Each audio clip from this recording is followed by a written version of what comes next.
Good afternoon, Year 10s and 11s. Here's another amazing challenge for you, and it's called the Articulation Challenge for your age group specifically. It's a competition, but I'm setting it as a homework because if you can describe and analyse a work of art and you can film yourself doing it and hear what you say, then the content of your annotation in your books is just going to be that superior. So we have here a piece, a solid marble bust that I was very lucky to inherit from my mum, and I thought I would like to describe it to you and why I've chosen it. I've chosen it because I can see it in front of me and I've always loved it. I've loved it since I was a small girl. I know that my mum bought it in a house auction in Ireland in the 1960s, and I know it's from the 19th century. I know that it was sculpted by probably an Italian sculptor in Rome, probably around the 1890s, maybe earlier, maybe the 1840s. It's a very good piece in the sense that it's extremely well carved. The face is really delicate and beautiful, and it's got expression, a serene expression of a young girl. In those times, people bought these as a sort of fancy souvenir to the people that were doing the grand tour in Italy and Europe.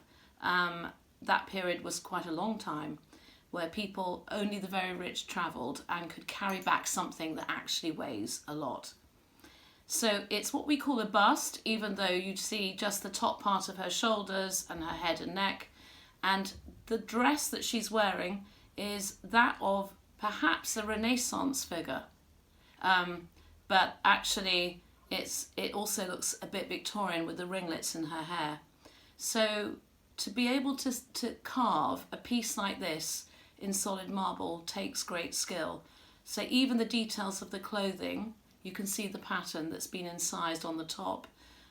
The sculptors created this effect of a young person, very elegant, it's fantastically proportioned.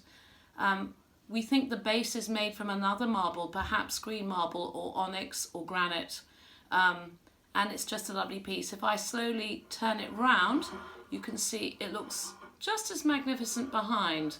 So it looks like she's got a ponytail or bun, and the sculptor hasn't neglected the back of the head, and the pattern on the clothing is still continues. Even the ruching of the shoulders is just so beautifully observed. The bit where the sculptor's been, made, a time-saving device is where he's just scooped out the marble here, and it's just very plain. The one last thing I wanted to tell you is the sad thing is that the sculptor in question did not sign this. If he'd signed it, it'd be worth a lot more money, but it's still, even though it's not worth that much, it's worth everything to me. And I hope this gives you an idea of how to talk about art for the competition. Thank you.